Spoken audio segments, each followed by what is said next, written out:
بسم اللہ الرحمن الرحیم۔ اعوذ باللہ من الشیطان الرجیم الذین یؤمنون بالغیب ویقیمون الصلاة ومما رزقناہم ينفقون۔ عزیز طلبہ کرام، آج کے سبق کا عنوان ہے ایمان اور غیب کی تشریح۔ الذین یؤمنون بالغیب، اس کی تفسیر اور تشریح۔ محترم سامعین، الذین یؤمنون بالغیب یہ متقین کی پہلی صفت کا ذکر ہے۔ ہدی للمتقین، قرآن ہدایت ہے، معنی پوری اور کامل متقین کے لیے۔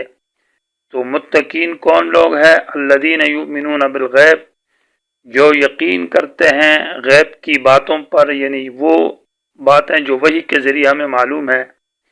ویقیمون الصلاۃ، اور نماز کی حفاظت کرتے ہیں، معنی پابندی کے ساتھ پڑھتے ہیں۔ وَمِمَّا رَزَقْنَاهُمْ يُنْفِقُونَ، اور جو کچھ ہم نے دیا ہے اس میں سے خرچ کرتے رہتے ہیں۔ الذین یؤمنون بالغیب کا ما قبل سے ربط لفظی ہے، یعنی الذین موصول اپنے صلہ سے مل کر یہ متقین کے لیے صفت مفسرہ یا صفت موضحہ ہے، جو متقین کے معنی کی وضاحت کرتی ہے کہ متقی کن لوگوں کو کہا جاتا ہے۔ تو متقی وہ لوگ ہیں جو یقین کرتے ہیں وحی کی باتوں پر، جو نماز کے پابند اور جو اللہ کے راستے میں خرچ کرتے ہیں۔ ذالک الکتاب کے ساتھ مومنین کی صفات کو ذکر کیوں کیا ہے؟ یعنی ذالک الکتاب لا ریب فیہ، قرآن کا ذکر ہے اور اس کے ساتھ متقین کے اوصاف کا ذکر ہے۔ اس میں اشارہ ہے تاثیر القرآن کی طرف، کہ قرآن کی تاثیر جو ہے وہ جب انسان قرآن پڑھتا ہے تو اس کے اندر ایمان بالغیب، اقامت الصلاۃ، انفاق فی سبیل اللہ کی صفات پیدا ہوتی ہے۔ گویا کہ یہ انعمت علیہم کا مصداق کا بیان ہے کہ وہ لوگ جن پر اللہ تبارک و تعالیٰ نے اپنی خاص نعمتیں فرمائی ہے، وہ لوگ وہ ہیں جو یقین کرتے ہیں غیب پر، جو نماز پڑھتے ہیں۔ یہ اس کی تفصیل اور تشریح ہے منعم علیہم کی۔ یہاں آیت کا عنوان ہوگا بیان صفات المتقین، متقین کے صفات کا بیان ہے، اور یہ صفات ثلاثہ ذکر کی ہے۔ 3 صفات ایمان بالغیب، اقامت الصلاۃ، انفاق فی سبیل اللہ پہلی آیت کے اندر، جبکہ دوسری آیت میں 2 صفت اور ذکر ہے، ایمان بالکتب المنزلہ اور ایمان بالآخرہ وبالآخرۃ هم یوقنون۔ تو اشکال یہ ہوتا ہے کہ دوسری جو 2 صفتیں ان کو الگ آیت میں ذکر کیا اور پہلی 3 صفات کو الگ، اس کی وجہ کیا ہے؟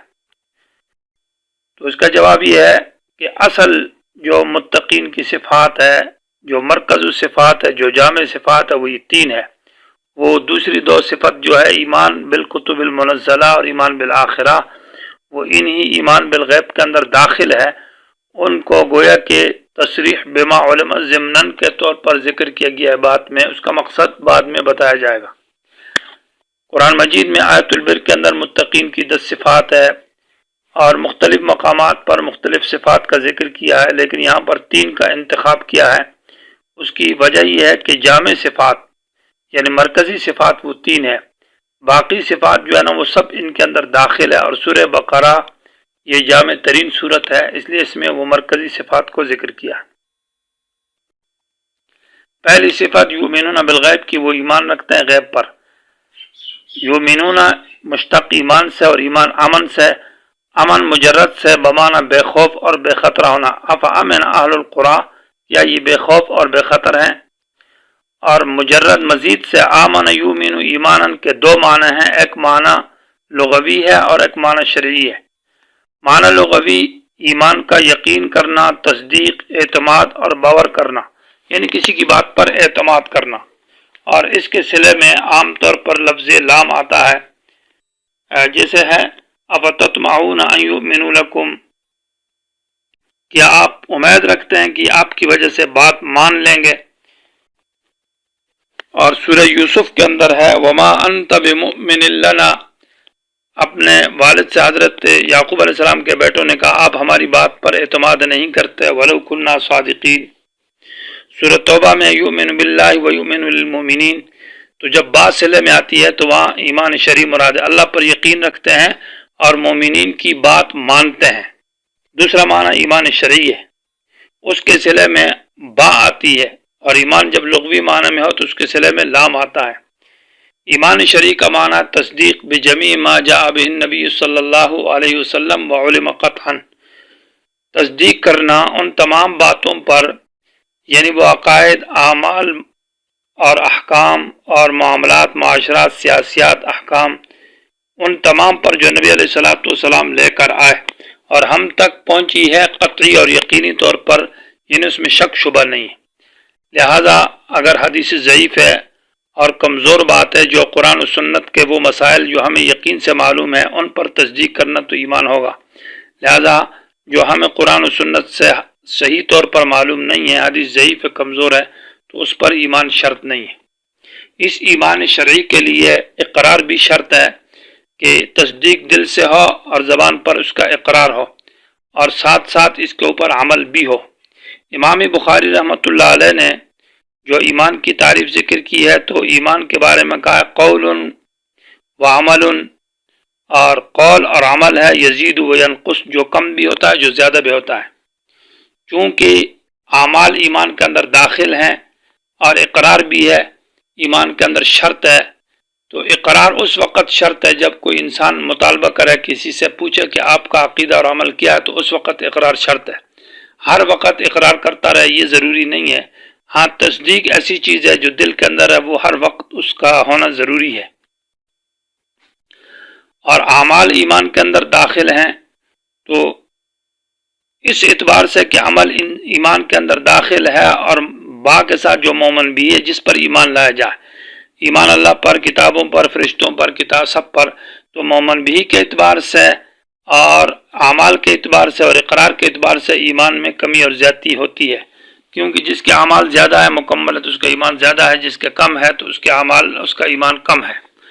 فی نفسی تصدیق کے اعتبار سے ہے کہ تصدیق قلبی جو ہے اس میں بھی ایمان کے اندر کمی اور زیادتی ہوتی ہے۔ قرآن مجید کے اندر 8 آیتیں ہیں جو ایمان کی زیادتی کے اوپر دلائل ہیں۔ زادتہم ایمانا، حضرت ابراہیم علیہ السلام سے اللہ تبارک و تعالی نے پوچھا کہ آپ، ابراہیم علیہ السلام نے کہا کہ اللہ مجھے اپنی کیف تحیی الموتى، آپ بتائیں کہ اللہ مردوں کو کیسا زندہ کرے گا؟ تو اللہ نے کہا ولم تؤمن، کیا آپ کا ایمان نہیں ہے؟ قال بلا، کا ایمان تو ہے، ولکن لیطمئن قلبی، تاکہ اس میں اطمینان اور مزید زیادہ ہو جائے۔ تو فی نفسی ایمان تصدیق میں بھی زیادتی، کیونکہ ہمارا ایمان جبریل کے ایمان میں فرق ہے، وہ زیادہ ہے ہمارے ایمان میں، اور ابو بکر کے رضی اللہ تعالیٰ عنہ کے ایمان میں فرق ہے۔ بعض حضرات نے امام ابو حنیفہ رحمۃ اللہ علیہ کی طرف نسبت کی ہے کہ وہ ایمان کے اندر زیادتی کے قائل نہیں تھے، لیکن یہ بات درست نہیں ہے، کسی صریح قول یا ان کی کتاب سے معلوم نہیں ہے کہ وہ اس بات سے منکر تھے۔ فی نفسی اس بارے میں کوئی معلومات نہیں ہے۔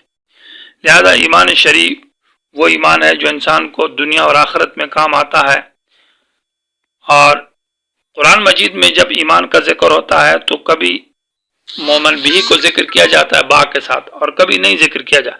جب نہ ذکر کیا جائے یا ایھا الذین آمنوا، تو وہاں ایمان شرعی میں تمام ایمانیات داخل ہوں گے، یعنی اعمال اور احکام سب مراد ہوں گے۔ اے ایمان والو، من اللہ پر ایمان ہے، کتابوں پر ہے، رسولوں پر ہے۔ اور جب مومن بھی کا ذکر ہو تو کہیں اجمال کے ساتھ اور کہیں تفصیل کے ساتھ ہے، جہاں اجمالاً ہے تو وہاں اجمالاً مراد ہوگا، اور جہاں تفصیل ہے تو وہاں تفصیل مراد ہوگی۔ یہاں پر یؤمنون بالغیب میں جو الغیب جو ہے اس کو مومن بھی کو غیب کے عنوان کے ساتھ ذکر کیا گیا ہے، تو یؤمنون یہاں یقین کے معنی میں یقین کرتے ہیں ان باتوں پر جو ہم سے غیب ہے، یعنی ہمارے حواس اور عقل سے معلوم نہیں ہے اور بذریعہ وہی معلوم ہے۔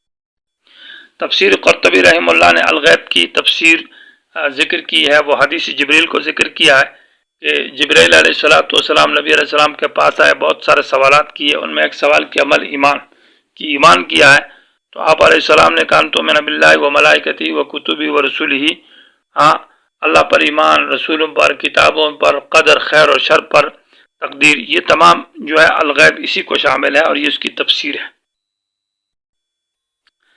لہذا الغیب سے مراد وہ اشیاء ہے جو ہم سے غائب ہے اور ہمیں معلوم نہیں ہے عقل اور حواس کے ذریعے، لیکن عقل کے ساتھ معلوم ہے۔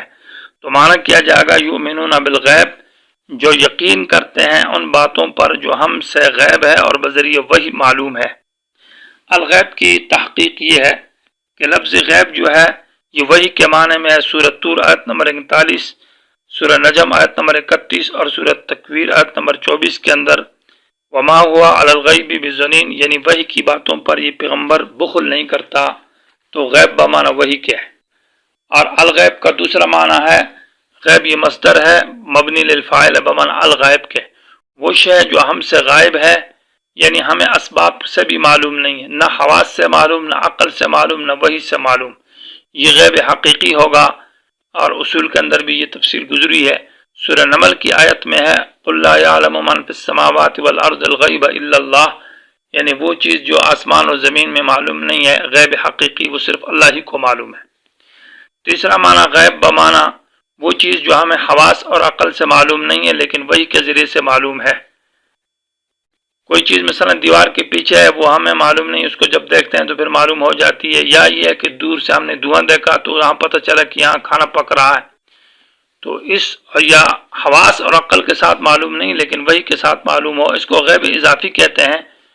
اور قرآن نے اس کو انباء الغیب، اظہار الغیب، اطلاع الغیب کے عنوان سے ذکر کیا ہے۔ اس کو علم الغیب نہیں کہا جاتا، بعض حضرات اس کو علم الغیب کہتے ہیں، یہ بات ان کی درست نہیں ہے، کیونکہ قرآن و حدیث میں اس کو علم الغیب نہیں کہا۔ تیسری چیز غیب کا معنی قول بلا دلیل، بین تکے مارنا، بے دلیل بات کرنا، جیسے سورہ کہف میں رجما بالغیب کہ یہ کہتے ہیں کہ اصحاب کہف 3 یا 5 تھے، تو یہ قول بلا دلیل ہے، ویسے تکا ہے، کوئی حقیقی بات نہیں۔ اور 5ویں نمبر پر غیب بمعنی وقت الغیبوبت، یعنی غائب ہونے کا وقت۔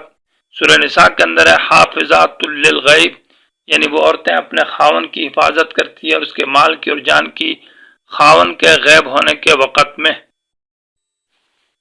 اس آیت کے اندر جو معنی مراد ہے وہ غیب کا دوسرا معنی ہے، یعنی جو حواس اور عقل کے ساتھ معلوم نہ ہو، بذریعہ وحی کے ساتھ معلوم ہو، یعنی غیب اضافی مراد ہے۔